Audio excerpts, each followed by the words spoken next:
Hey, what's up guys, it's Enzel here. We're doing my second PvP tutorial, and this is all going to be about aggroing. We do have, me and Advisor, we have a playlist doing all our PvP tutorials. We're going to continue this series because it's really going well right now, and I really encourage you guys to check out Advisor's channel if you haven't already, because he makes great content. This is where half the series is on, so yeah, make sure you watch Advisor, but let's get right into aggroing. People think that aggroing is a really simple concept. It's just sticking on your opponent, but with aggroing, it sort of ties in with pot conservation. In my last video, how I was saying that pot conservation is mostly playing smart, and the same exact thing applies to playing aggro.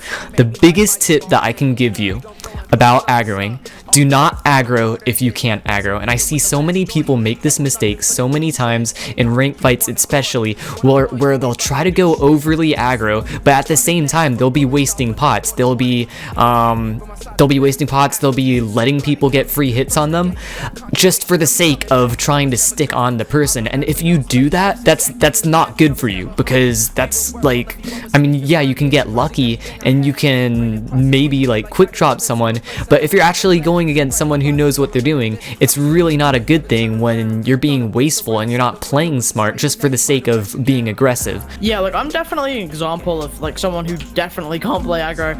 I remember when I was, maybe a beginner to intermediate player and I was playing pop PvP last year. I'm a bit of a new gen, so just excuse that. But I remember when I was playing it last year and I was playing Elo on it, I could barely keep up with any of my opponents, and I was like, what is going on here? Everybody seems to be a lot better than I am.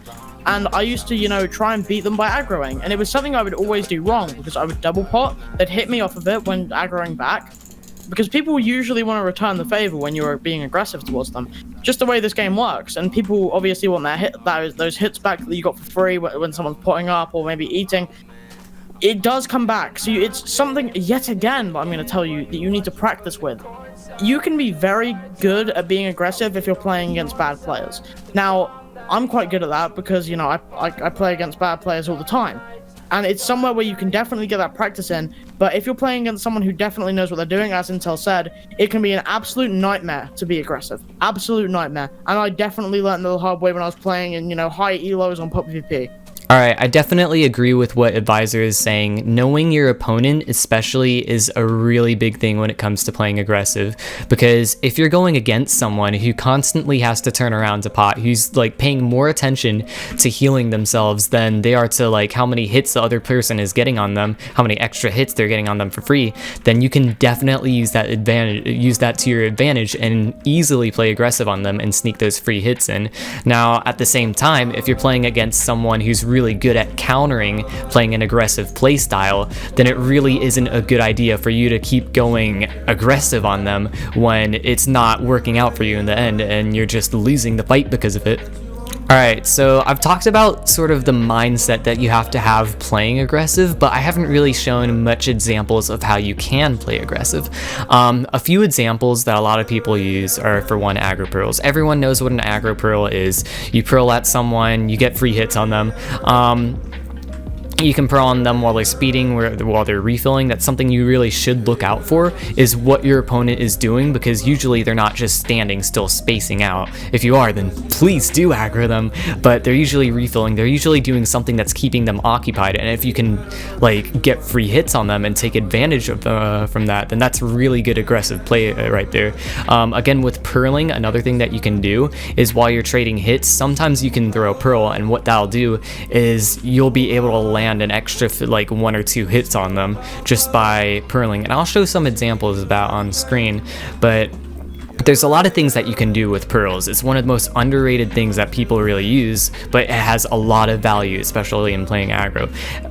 Some other examples that you can do is when people are speeding and people are eating, because these are when people are vulnerable the most. If the person that you're fighting is down on hunger a lot, do not let them eat. Like, even if you need to eat, if you know that your opponent has less hunger than you and you stay on them and make them run out of sprint, that's huge. That you get so many free hits on them that way.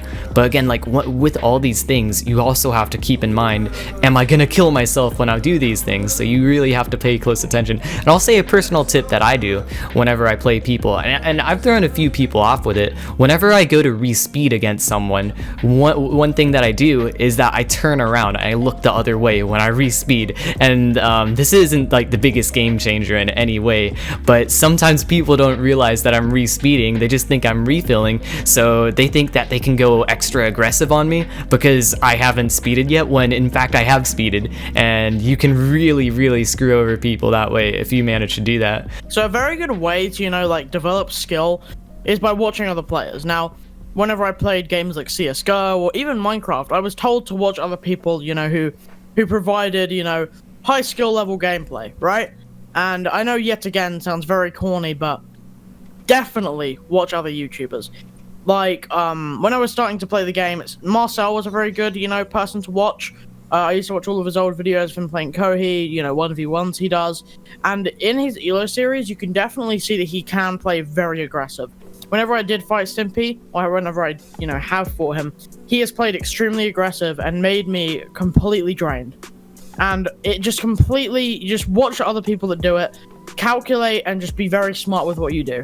That is my only real, you know, tip for it. I'm not a very good person for it, and it's definitely something I need to work on. But yeah, it's more of an intel thing for this one because I'm not very good at playing aggressive.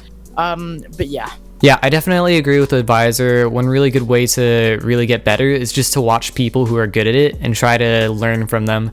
But I will say this at the end of every PvP tutorial: the only real way to actually get better at what we're saying is to put time into it and to actually practice it, because practicing will make you better over time. You just have to put in the raw time to be able to get good at it.